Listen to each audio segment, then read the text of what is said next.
ABC Chair Kim Williams has admitted he just doesn't get it after receiving enormous global backlash following his brutal criticism of Joe Rogan. Williams, 72, claimed the world's most popular podcaster preys on people's vulnerability and told the National Press Club on Wednesday that he was not a consumer or enthusiast of Rogan's work.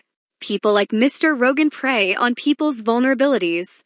They prey on fear, he said. They prey on anxiety.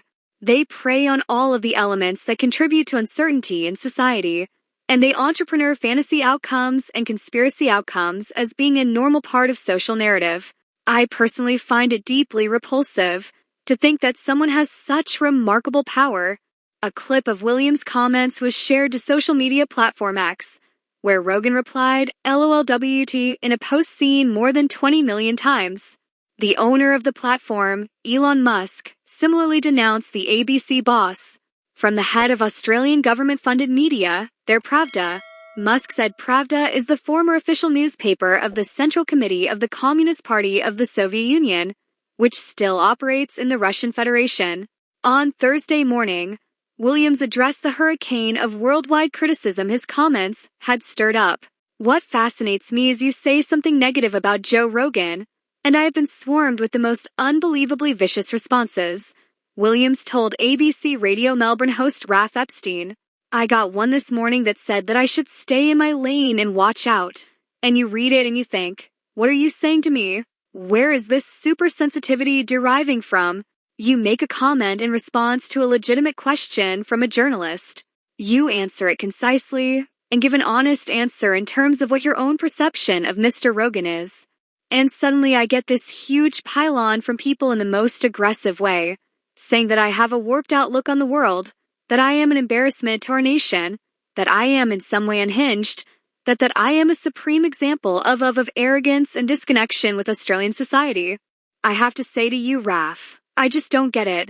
Williams was asked whether he thought the popularity of podcasts posed a threat to the ABC. Of course they're a threat to the ABC.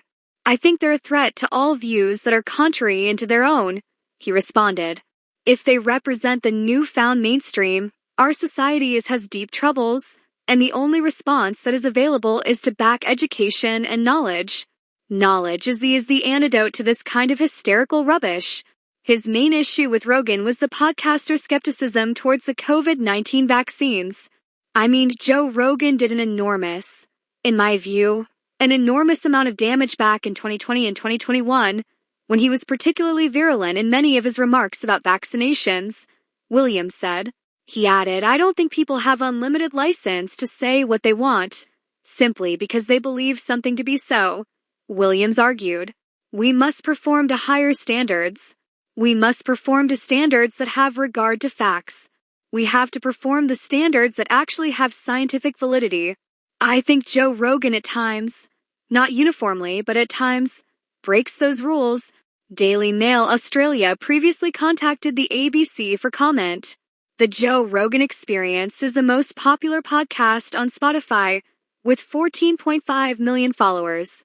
Rogan signed a $200 million deal with the streaming giant in 2020.